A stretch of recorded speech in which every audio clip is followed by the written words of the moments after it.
വയനാട് പോയിട്ട് നമ്മൾ തിരിച്ച് ചുരം ഇറങ്ങിയപ്പോൾ സമയം 6 മണി കഴിഞ്ഞിരിക്കണേ. എന്നാൽ പിന്നെ നമ്മൾ നോളജ് സിറ്റി പോയിട്ട് നോമ്പ് തുറക്കാന്ന് വിചാരിച്ച് മൂസാക്കന്റെ കൂടെ നമ്മൾ നോളജ് സിറ്റിയിലേക്ക് ഇതാ എൻ്റർ ചെയ്തിട്ടുണ്ട്.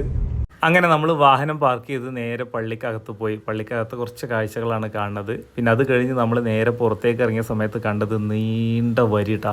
നോമ്പ് തുറക്കാൻ വന്നവരുടെ നല്ല നീണ്ട നിര തിരക്കിനെ നമുക്ക് കാണാൻ പറ്റും. അങ്ങനെ നമ്മൾ ഫൈനലി ആ വരിൻ്റെ ഏറ്റവും അവസാനം നമ്മൾ കണ്ടെത്തി. നമ്മളും ആ വരിയിൽ നിന്ന് വരി മുന്നോട്ട് നീങ്ങിയപ്പോഴാണ് നമ്മൾ ഈ കാഴ്ച കണ്ടത്. നമുക്ക് മുമ്പേ വന്നവർ ഇവിടെ നേരത്തെ നോമ്പ് തുറക്കാനൊക്കെ റെഡി ആയിട്ട് ഇരിക്കുന്നുണ്ട്. വളണ്ടിയർമാരെല്ലാവർക്കും ഉള്ള സൗകര്യങ്ങൾ ചെയ്തു കൊടുക്കുന്നുണ്ട്, ഇരിപ്പിടങ്ങൾ തയ്യാറാക്കി കൊടുക്കുന്നുണ്ട്. അങ്ങനെ നമുക്ക് ഫൈനലി ഒരു ഇരിപ്പിടം കിട്ടി. ഇന്നത്തെ ഇവിടുത്തെ നോമ്പ് തുറ വിഭവങ്ങളാണ് ഇപ്പോൾ നമ്മൾ കാണുന്നത്. ഈ ഒരു തളികക്ക് ചുറ്റും 4 പേര് ഇരുന്നിട്ട് ആ ഒരു പാത്രത്തിൽ നിന്ന് ഒരുമിച്ചിരുന്ന് കഴിക്കാനായിട്ട് എല്ലാവരും ഇവിടെ കൂടിയിരിക്കുന്നത് കാണാൻ പറ്റും. അപ്പുറത്ത് നോമ്പ് തുറക്കാനുള്ള നീണ്ട നിര വന്നുകൊണ്ടേയിരിക്കുന്നത് നമുക്ക് കാണാൻ പറ്റും.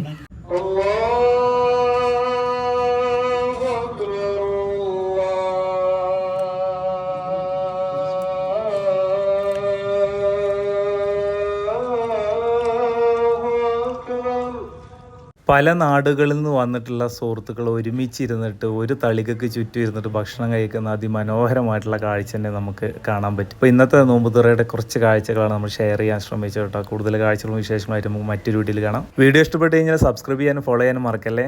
ബായ്.